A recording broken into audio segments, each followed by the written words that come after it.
How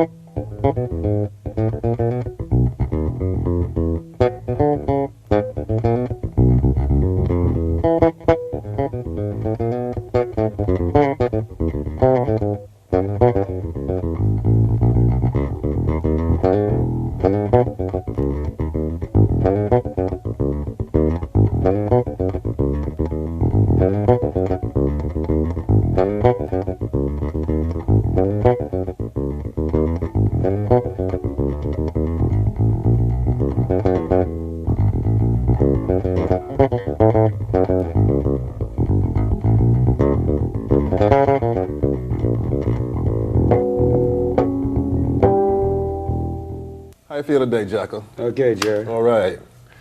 You know, a lot has been said about you, but the main thing is that people recognize the fact that you're able to play with real sincerity every style of music. Not only every style, but you can play all parts of a given piece at the same time on this one instrument, the bass. Now, because of this, a lot of people have gone crazy trying to duplicate what you do. People have become great fans of the bass and given it quite a bit of attention. How do you feel about that? Give me a gig, you know. Well, what drove you to this point? Well, I was told, you know, like at a very young age to learn. First thing was to learn the melody to every tune, which I feel is like ultra important. You know, most bass players, most musicians, you know, not just on the bass, but on their particular given instrument, will usually play just the bass part or just the piano part. I mean, the same thing goes for piano players. They should know the bass part too, at least, you know, or whatever. Right. But the main thing is the melody, I feel, that most bass players like are missing.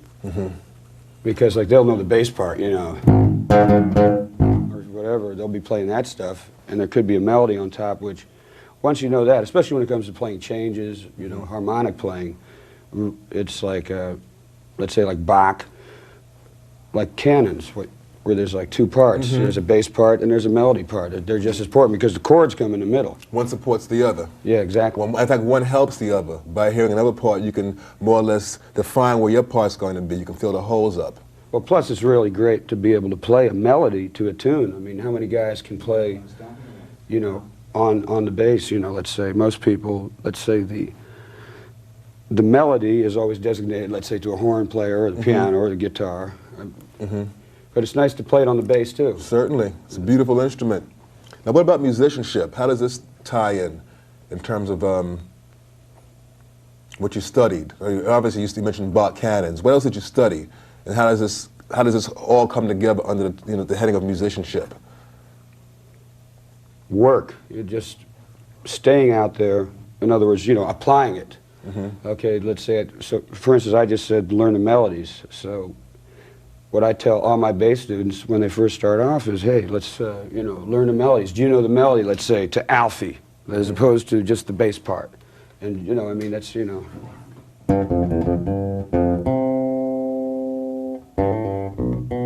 Right. You know, etc. Yeah, that gives you the feeling of the song. Yeah, because then it, plus it's the most melodic way for a bass player to learn how to play melodic bass lines is by, you know, playing melodically within the bass. Was there anything else you studied other than Bach? I know you spent a lot of time studying Bach. Well, I got into that a little later. What I first started studying was, you know, let me see.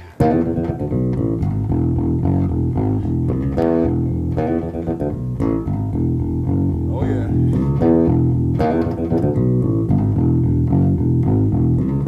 You got into the funk.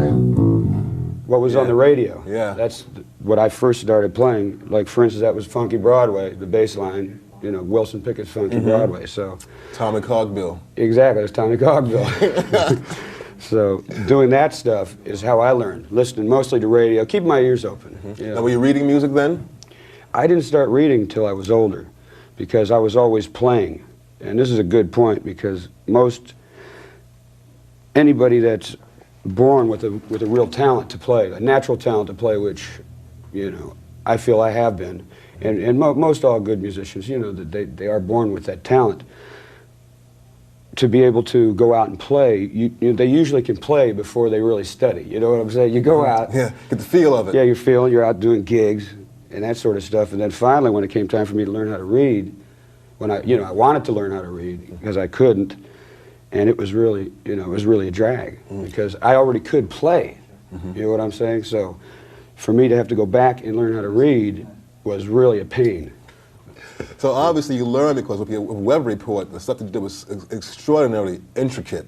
Well, I was reading way before I got with weather report. Obviously, you had to. But you got to such a high level of reading, to be able to do that at the same time. Any, what did you use to get to that point?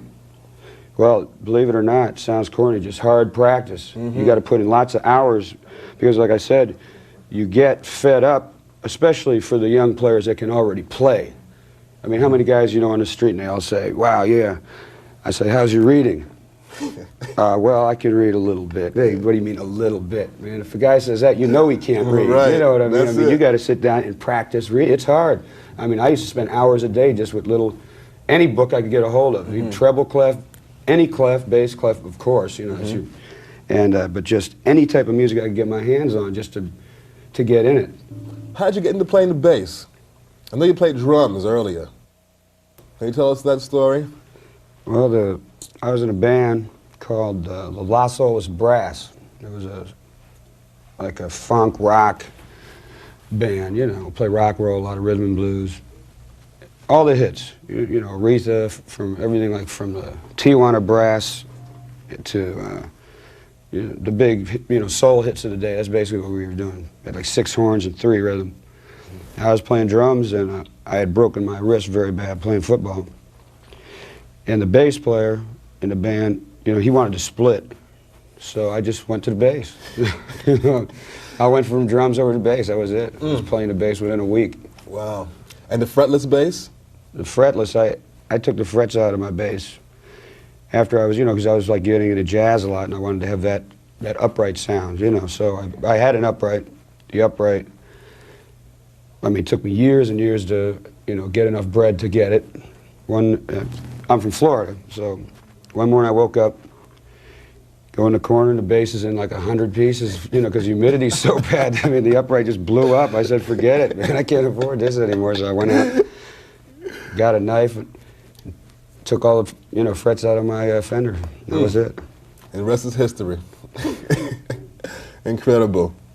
To be able to pick up an instrument and play with in a week's time means you have to have some kind of learning skill, okay? And to take it to the next step, not only have a learning skill, but develop to execute such, flawlessly as you do.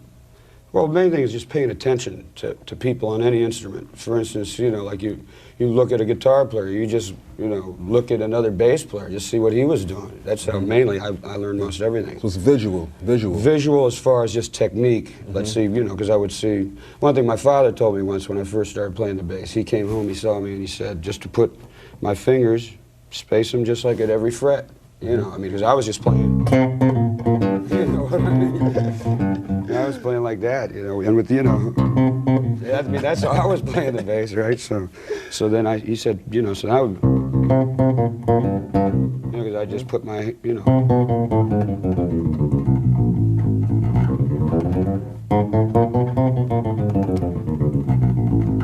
Okay, so that's like spacing your fingers just by the fret. Is as big of a thing that you could do and alternate your fingers accordingly. I mean, it's just very basic. Well, it certainly has worked. Now, as far as like getting into little details of this aspect, this left-hand spacing, okay. But what about the what other aspects of the left hand? Because your intonation is, you have, to play fretless bass. First of all, intonation has to be right on it. Well, one thing, for instance, right now I'm using a fretted bass. How I got my intonation on the fretless is by, first of all, I never practiced a fretless ever because the strings would always eat the neck up. So I would only play it on gigs. But see, when I would practice with the fretted bass, it's harder actually to play a fretted bass than a fretless because of the fret noise. So I would but I would play it, you play exactly on the fretted bass where you do on the fretless. You just play, I mean, you can play here in the middle, it doesn't matter because the tone's going to come out. And that's where you get the best sound also on a fretted bass, I mean, if you want to get into Clearer. it. Clearer, exactly. So when you go to fretless, and seeing that I had taken my frets out, you know, I had little, the marks were still there with because I put Duratite, some sort of wood putty in there, right? So you could see that, which helped too, you know, because, you know, the fretless, or Fender bass, excuse me, you know, it's got such a long neck. Like on an upright, you got position. You just go this far, and you're in the thumb position. You know, you can feel the neck. Right. I mean, you got to go about this far. You know, I mean, it's a long way. You got feels the same. You got to look at the neck if you're making big jumps. So, you know, that helped a lot, having the fret markers. You know, where the holes were filled in, and then practicing scales. You know, just straight scales, gets your hand in shape, so that once you start off someplace, you know, once you get on the first note, you can go for a long time without having to, you know, check yourself out if you're playing in position. You know what I mean? What about this twilight zone area up here, where like, where everybody finds it hard to play because you can play the same thing back here that you can play up here? How did you work that up? Because you do a lot of your playing in this solo area of the instrument, you know. Well, different ways of doing scales. For instance, if you just go.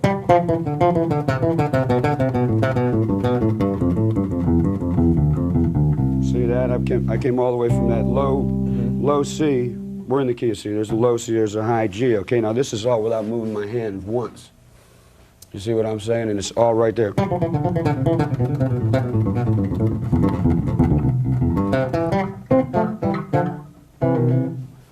You know what I'm saying? All in one position. Okay, then there's other ways. See, because most bass players, for instance, this is something that I've been doing the last few years.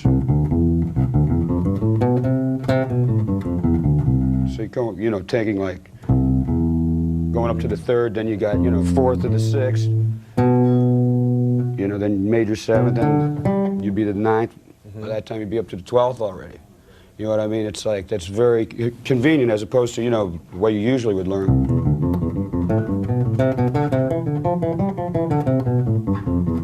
See, I mean, that's how most people probably originally learned with that's making the smoother approach. Well, that's normal, because that's the way from up here, like you were saying.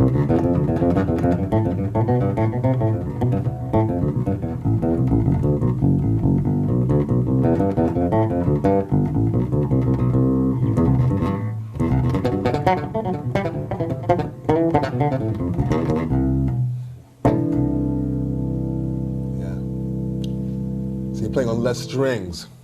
Yeah, that makes a big difference. And to have skipping, you know, skipping from string to string, like good exercises are like sixes. Most people don't practice sixes. Like,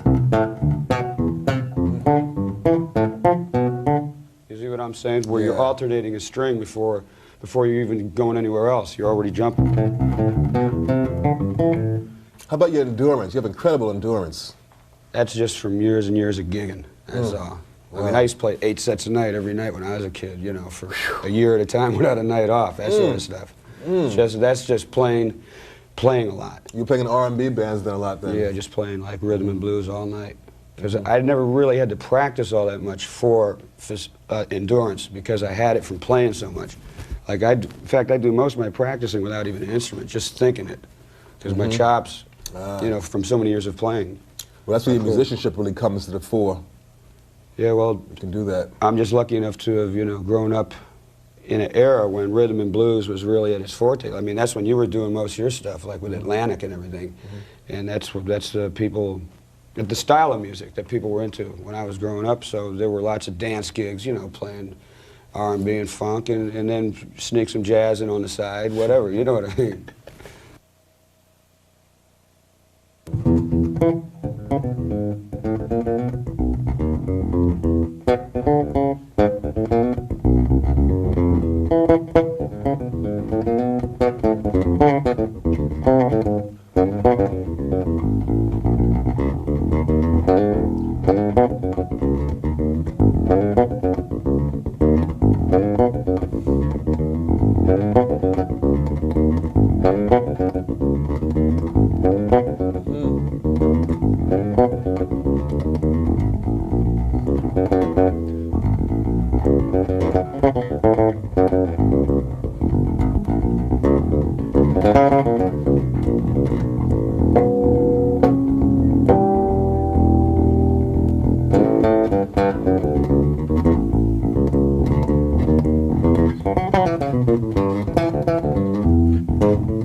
Oh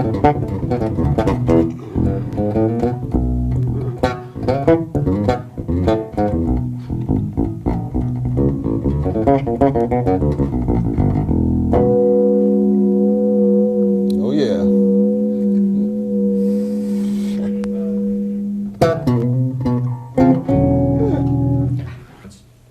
What about the use of arpeggios in terms of developing fingerboard memorization? Well, that's the greatest. You know, plus it's just about the hardest thing to play, in my opinion, on the bass. Like piano, for instance, it's easy. Mm-hmm. But on a bass guitar, that skipping, that, you know, just, that's tough. One way that I teach cats is just 2-octave up the board, like this. Okay? Yes. I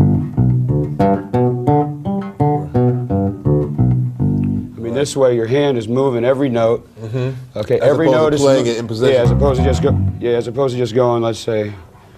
In that position. Yeah, as opposed to going. Yeah, you know, because you go. As opposed to doing like an easy skip, like. As opposed to doing that, or I go. You get up much faster. You can get there real fast. It's smoother, but it's tough, and it teaches you where the notes are on the fingerboard. You got to be thinking every note where. Okay, and then what you do is you run that stuff. I don't even know if I can do it anymore. Wait a minute.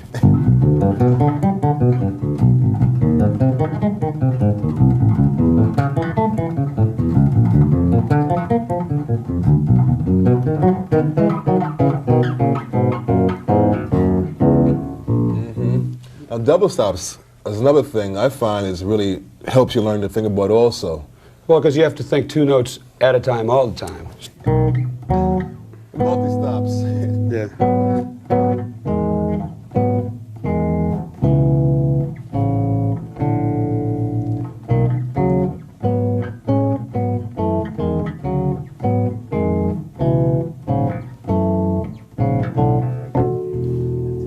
So your exercises seem to be more or less in terms of like mental, in terms of developing things that make you think. That's ultra important, because that way you can, especially in improvisational music, you know where the stuff's at to go for, as opposed to just jiving, let's say, where people are just wiggling their fingers and know a couple of licks. I mean, this way we're talking about, you know, the real deal.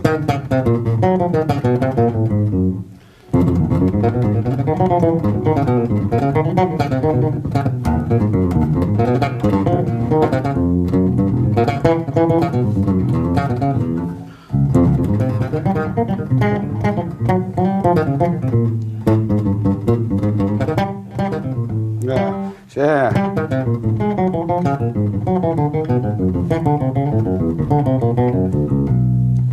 Yeah, I can see what arpeggios really pay off for you, because you play a lot of things in thirds, large intervals. Well, plus going up and back with them too.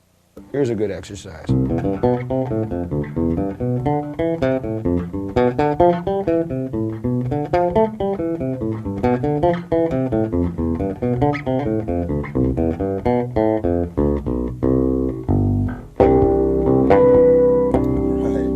You know, so what I'm saying is, now all I did was go up in a major, you know, let's say a 7th, well, what would you just call it, a chord? It's a arpeggio, a major 7th arpeggio, so it'd just be, let's say, because I'm doing everything in C now. So it would be C major, D minor 7, E minor 7. Come down to F. F, you know, and then you go up on a G7, right? Then you come down on the A minor, up on what actually would be like, what do you call it, the dominant 7th chord, a G7 without the G in it. See, you're using a diatonic use of the scale, playing the chords, but you're using it in a very musical way instead of going up, you know. Oh yeah, not making it a practice, make it actually, you know, make like, it musical. Exactly, that's very important. And it reflects in your playing also. Well, I always try to be musical, yeah, but, well, you know, sometimes it does. I hope not all the time, you know. But, I mean, there's things to practice, you know.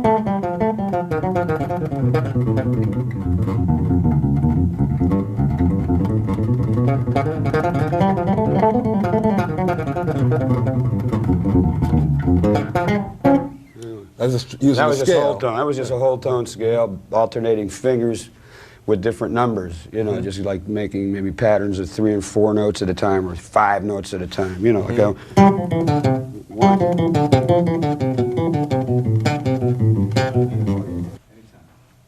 I noticed that while you're playing, you vary your left hand position and technique. Can you explain a little bit of that?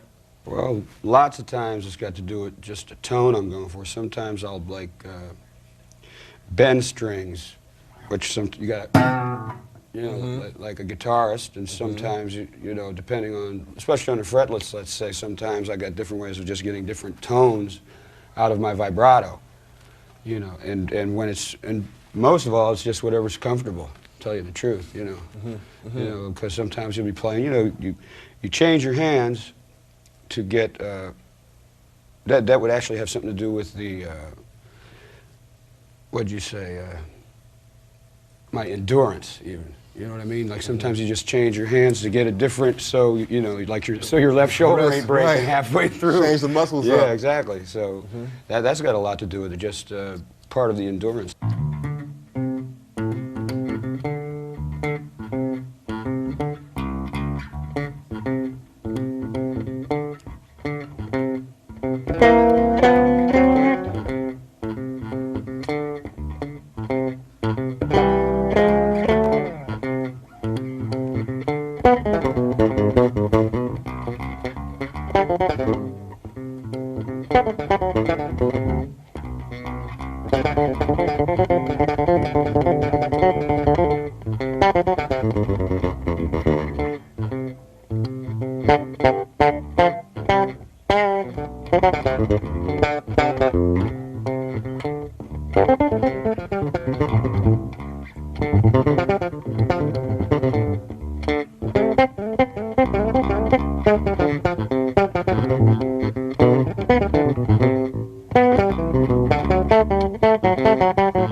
Left hand.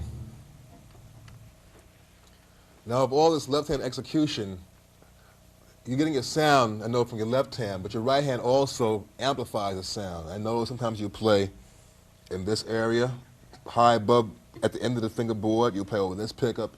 You'll play here, you'll play here. You play everywhere on the instrument. It's like you play all the music, you play all the bass. You know, how does this affect the sound? What are you doing when you're doing this? What are you going for when you're playing back here? So. Well, the main thing when I'm playing in the back is when I'm playing fast for speed. Okay, because needless to say, the string is not as taut here as it is here.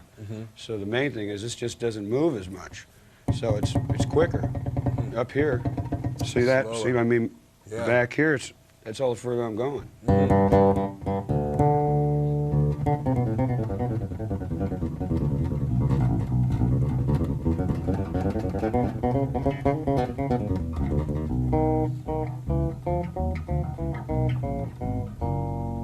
Use your thumb too, you know, for double stops a lot. I use my thumb.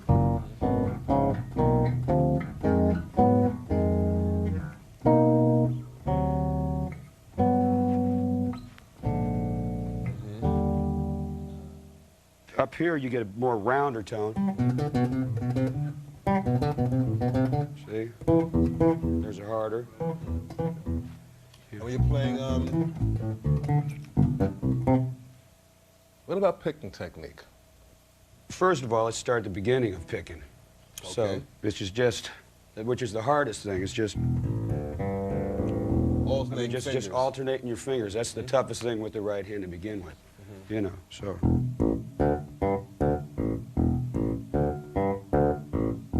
That alone is as hard as anything you'll ever have to play on the bass, and then doing it with the other fingers too, which I can't even do. Opposite.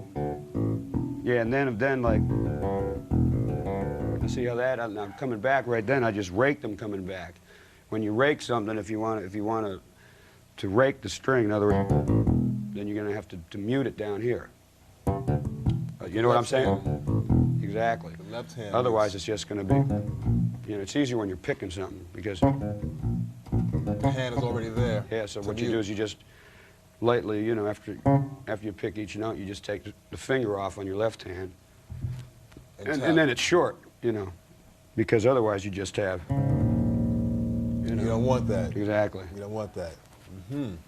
So then, what I do is just. That's where like scales come in, just over and over.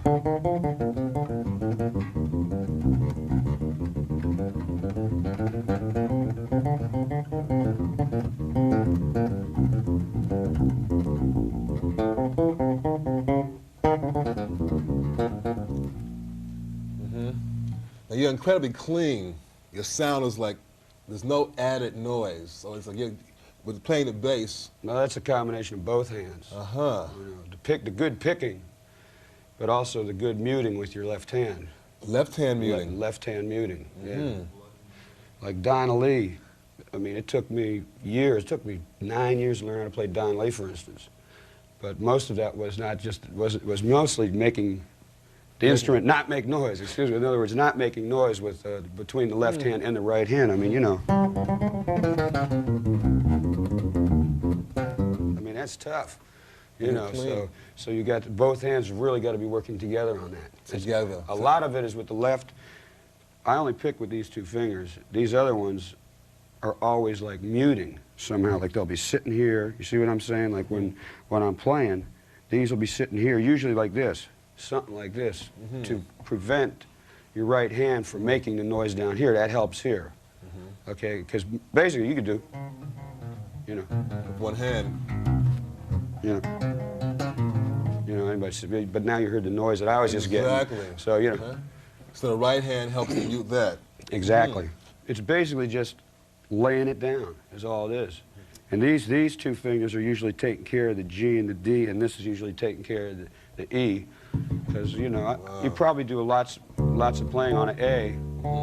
See, that's where most of the best bass tones are at.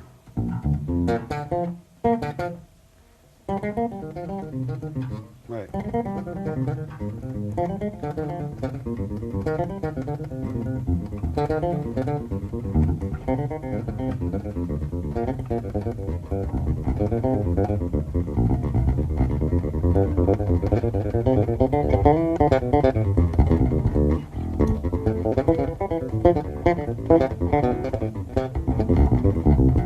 Sorry. So also it's a good thing, like this is not my normal bass. I got a precision bass neck on here deliberately to have to stretch my hands. Well, you know, because the jazz bass neck is thinner, which I usually play on stage. But you know, this is good. It's good to practice on something, because like coming down, you saw me, and I was starting to like scuff up a little bit, man. But you know, it's good because it makes your fingers stretch.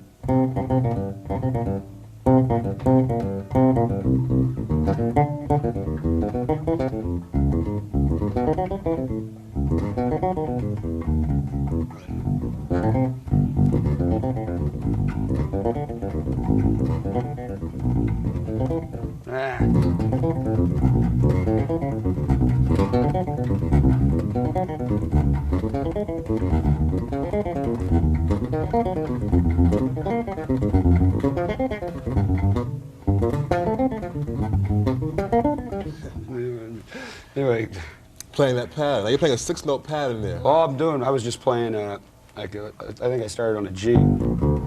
G minor, what, 12th? I don't know, what 9th, 10th, yeah.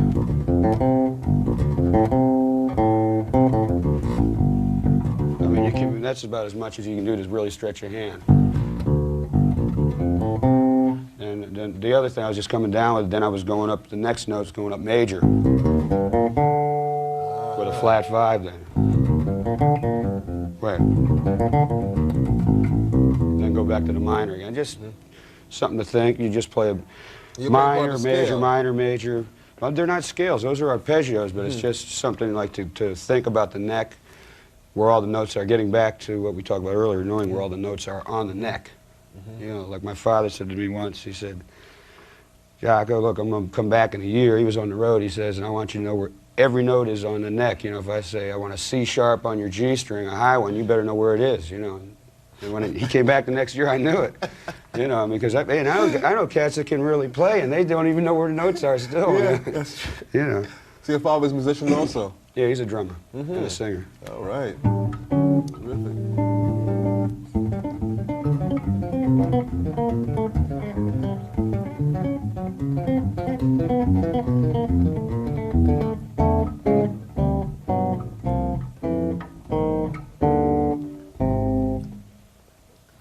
So you're basically self-taught then?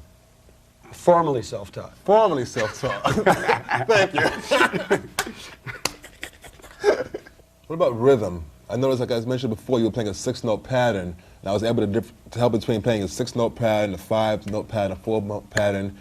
Do you feel this is part of your fast development, having a good feeling and knowledge of rhythm?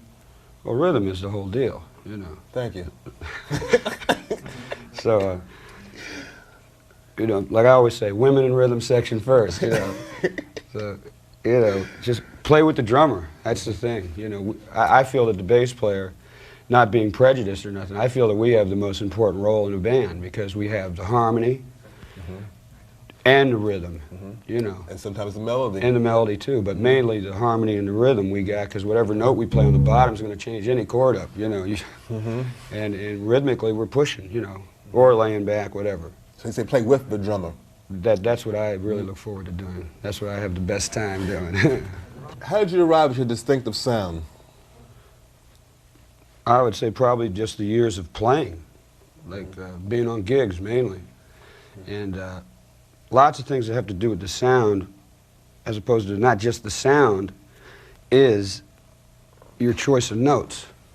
There are, you know, different choice of notes, let's say, that I use often. And people know, like, I wrote this tune on Barbary Coast, and I start off, wait, it goes, edit, it goes, okay, so lots of times when I'm playing, I'll be going like, you know, I'll just, I mean, people might know that's me just because of the choice of notes, as opposed to just the sound. You know, there's certain figures that everybody plays. And the rhythm also in that, because that's a rhythmic figure there also. So choice of notes has a lot to do with it too, because the choice of notes makes you pick different, makes you go for other things, you know. What about harmonics? That's something that you pioneered. I mean, instruments have had harmonics on them forever, but you have like almost as if you went into a mine and, you know, gotten gold out of something that wasn't there before. Well, when I was first playing in bands, a friend of mine, I saw him just tuning his guitar with harmonics, which everybody does, and so that's how I learned how to tune my bass. You know, it's real tough to figure out, right? So I was just doing this. Sounded like music to me, so I just kept exploring it. That's all there was to it. You know, I said, wow, that's the chord on Alfred Hitchcock, which it is when the cellos are in fourths, you know. So I said, solid, man, it must mean something.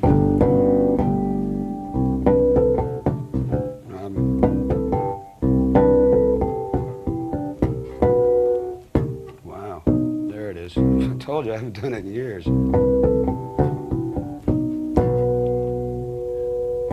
Does it make a difference which instrument you play? I mean, if you would play it on this instrument, would it be the same thing? I can play it on any instrument. That's no problem. As a matter of fact, it's funny. Most people say, wow, it's because he plays a fretless, he gets such great harmonics. There's nothing to do with it. As a matter of fact, it's easier with a fretted bass because you can play more false harmonics in tune without thinking.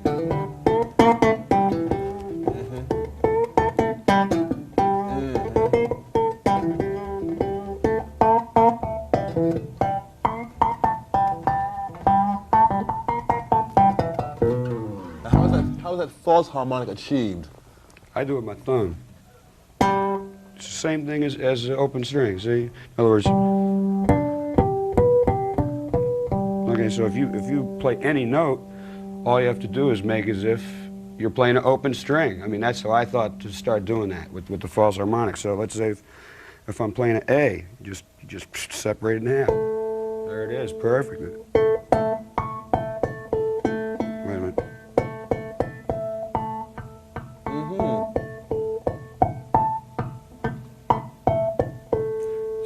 Same overtone series, just like a trumpet or anything. Those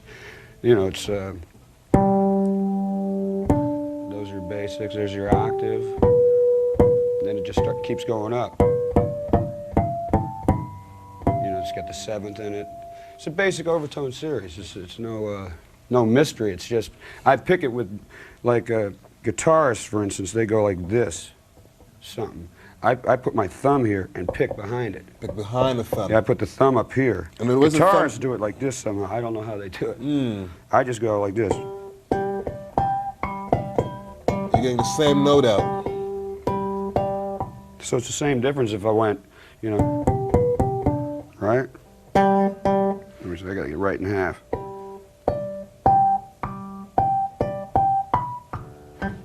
See what I'm saying? So the thumb becomes the open string? Is that what happens? The thumb? No, this becomes your left hand. The left hand becomes the open string? This becomes what this finger would be over here. Your thumb is doing... The thumb takes the place of the left hand fingering. Yeah, and then you just happen to be picking right behind it, like... So then... So, like, what I used to do... Well, what I used to do is...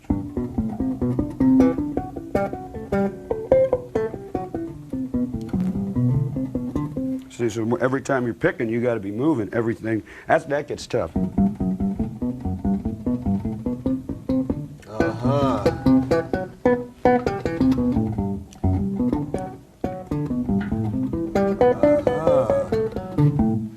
See what I'm saying? You have to make sure that you're picking. That's the hardest thing. You got to be moving.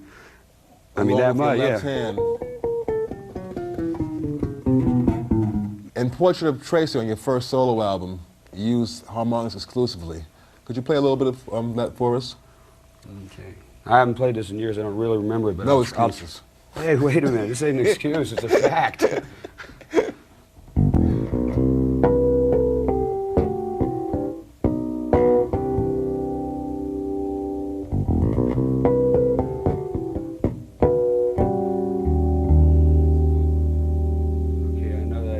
I forget. There's a little segment in the middle, but it's easy. Like, let me see how I go. I know. I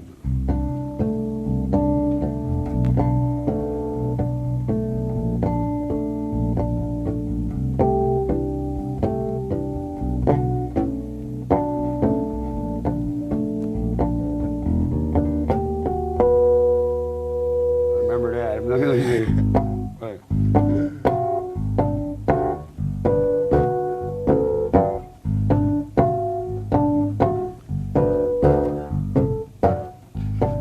Out of shape, man.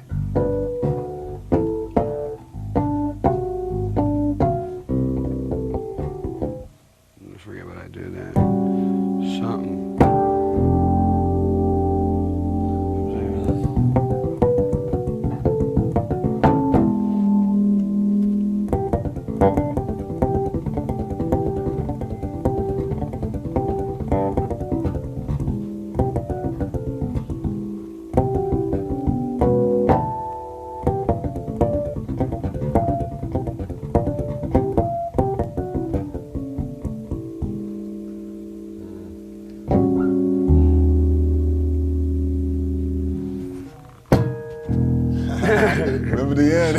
The beginning Everybody and the thought that end. was overdone. That's for real, man. Yeah, man. You're definitely That's for real. tough. See, I did the same thing I was talking about up here with F sharp, a B, and an E here. Got the E in the bass, then I went up to the third, just as if I went to the B of the G on the open string, right? And just, so then I got, you know, G sharp, then I got D sharp, then I got A sharp. So I got like a flat 5, major 7 flat 5, or E major 7 flat 5.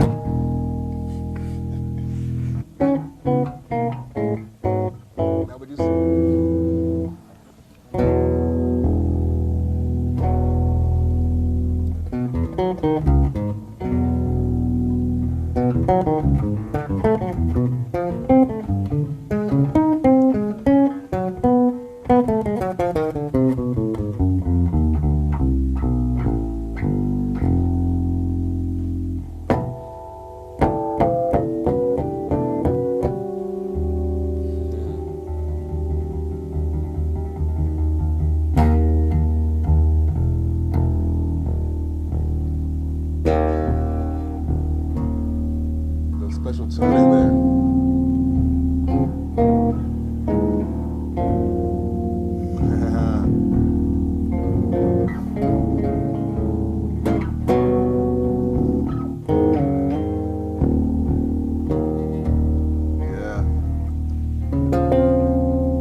We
were talking the other day about listening to the radio and you learning everything that was on the radio.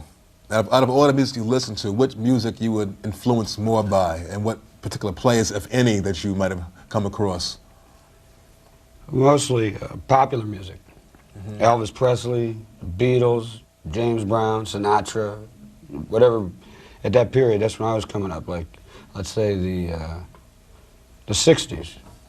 Whatever was like hip then, that's what I was checking out. Mostly from the radio, whatever you see on TV, that sort of stuff. And I really wasn't influenced that much by bass players.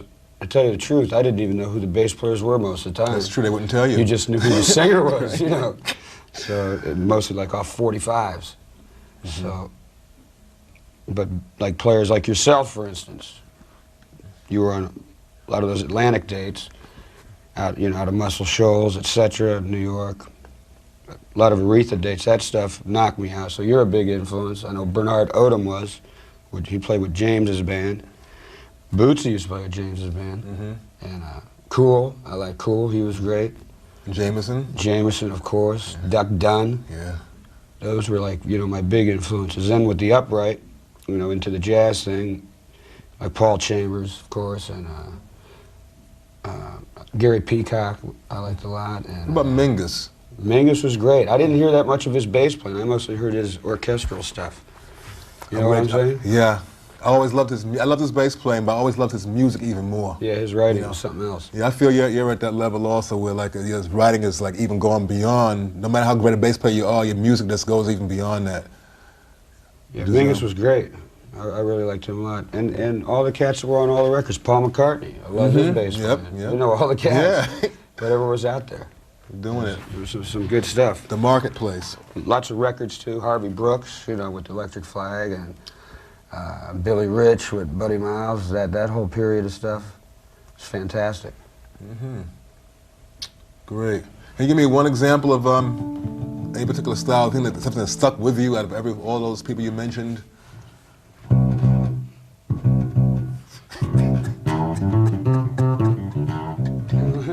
Enough said. Okay.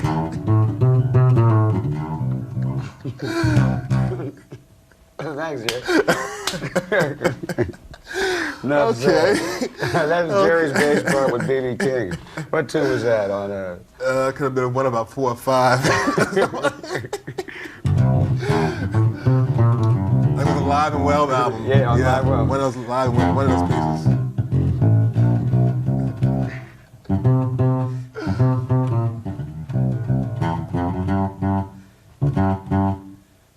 Be about me? What'd you do?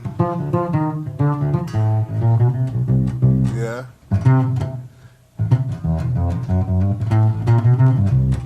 Okay. It was about something like that. Plays it better than I do. Any advice to musicians, young and old, new, beginners?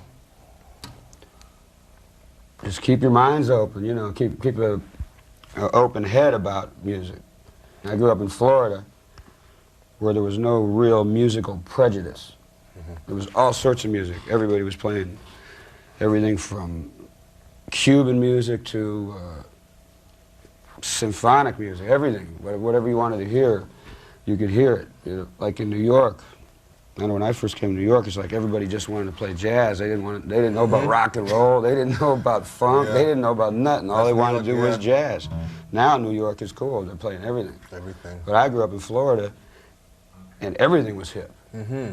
So I was fortunate enough to be exposed and be able to play with all different types of musicians. And you know, I played in a country band for a year. I had a ball. You know, I love country and western too. If it's good, I dig it. Whatever it is, just to keep an open mind about everything. Yeah. That's about my only advice. Mm-hmm. And keep listening. Beautiful. Keep your ears open. All right. I need to hear it. You can't get enough of that.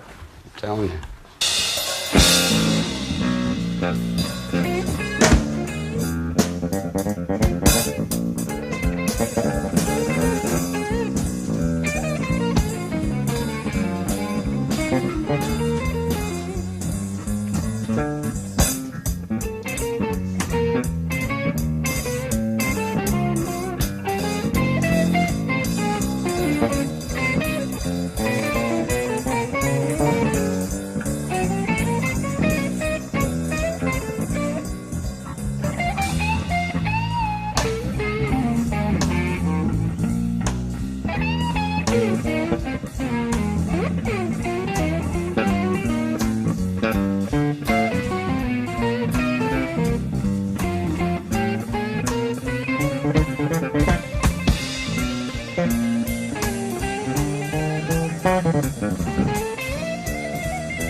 I know you played with some of the great musicians, especially bassists.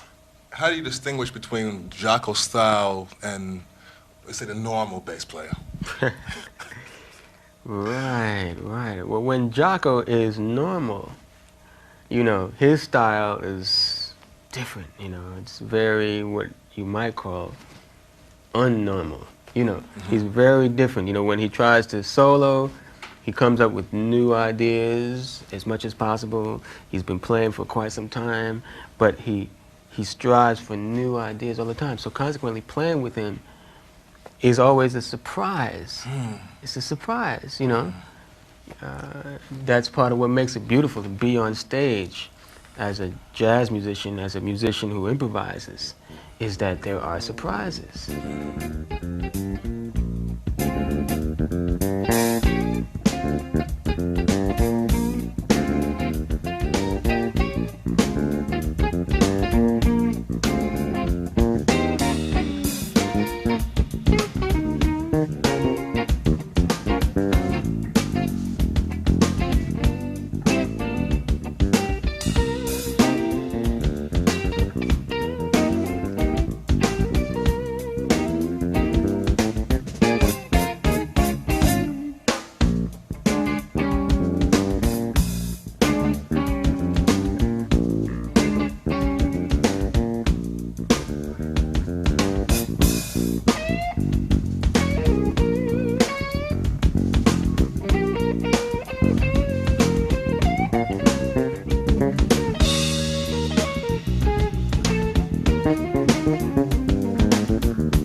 Now, what do you think of when recording as opposed to performing? There is a difference in thought. Or do you differentiate between the two? Does it make a difference when you hit the stage or you go into the recording studio? I see a big difference, personally. See a big difference? Could you run it down?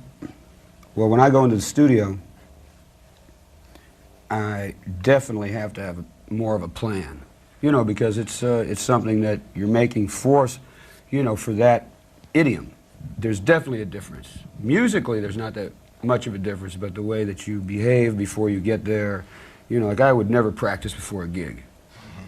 You know, but I mean, I practice all week for this to make sure my fingers could do technical things for this particular thing, okay? If you're doing a record date and you know some of the music in advance, you be thinking about it and you make sure your chops are ready to cover it. So there is a big difference. When you're doing your gig every night, you know, man, third or fourth tune, you're going to be warmed up. You're going to be hitting. You know, once a couple tunes, you in there, and everything is going to be all right.